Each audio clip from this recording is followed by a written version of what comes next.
The Ellington family's lake house looked perfect from the outside cedar siding, wraparound deck, sunlight glinting on the Vermont waterline. Inside, chaos.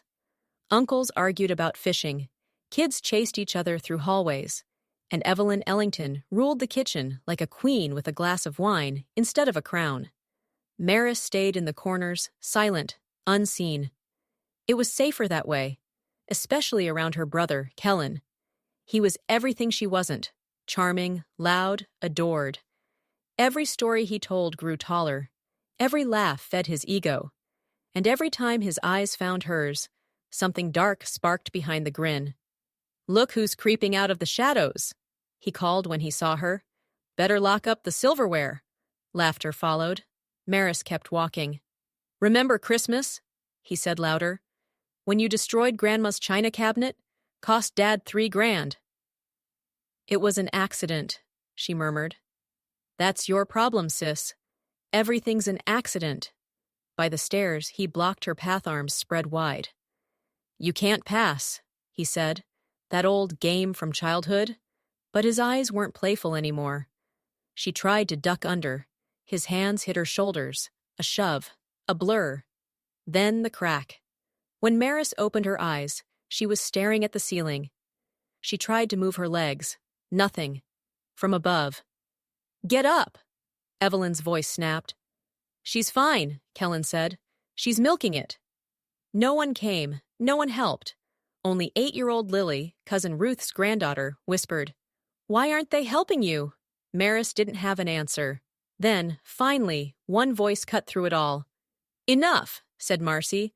"I'm calling 911. Cut to black. Sirens echo across the lake. Hospital lights, sterile air. Dr. Patel's voice steady. "You've fractured your L3 vertebra. That's today's injury.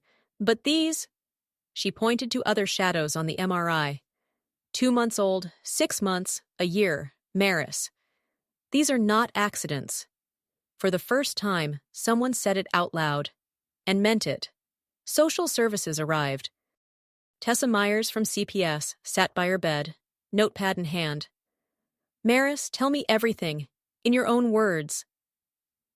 Years of silence cracked open. The loosened bike chain, the cafeteria, prank. The bruises she'd been told were her fault.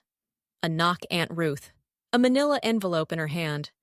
"I should have done this years ago," she said, voice trembling. Photos. Birthdays. Holidays. Look. Pictures of Maris long sleeves in summer, faint bruises under makeup. Then her phone buzzed. A message from Marcy. "Check your email now?" Video. Kellen. The staircase. The shove. Dr. Patel's quiet voice. "This changes everything." Cut to black. A police siren fades into a judge's gavel. Courtroom silence hums like static. Kellen, smug in his suit. Evelyn and Grant sitting behind him, their faces carved from denial. Amanda Raines, the prosecutor, steps forward. Calm, deadly. "Ms. Ellington, tell us what happened." Maris speaks slowly, carefully. Her voice trembles, but doesn't break. About the years of accidents. The way no one believed her. The defense sneers. "Isn't it true you've been treated for anxiety and depression?" "Yes," Maris says, "because being abused is depressing." The jury watches every word. Then Amanda plays the video. The shove, the fall.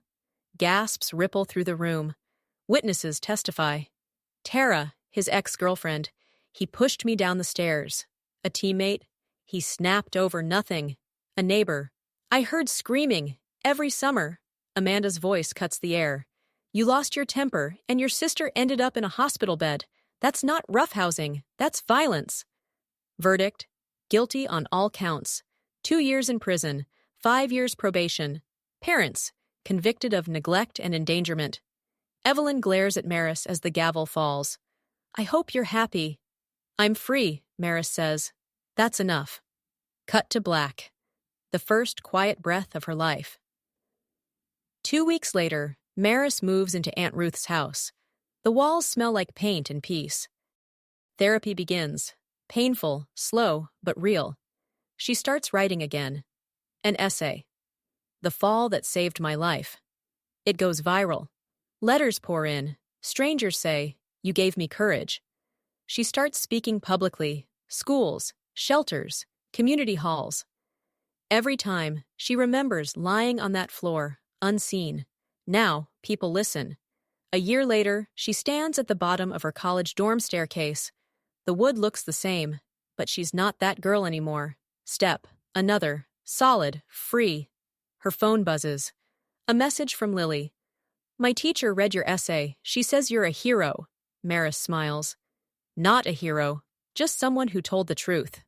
She walks down the hall, laughter spilling from open doors. And for the first time, the sound doesn't scare her. It carries her forward.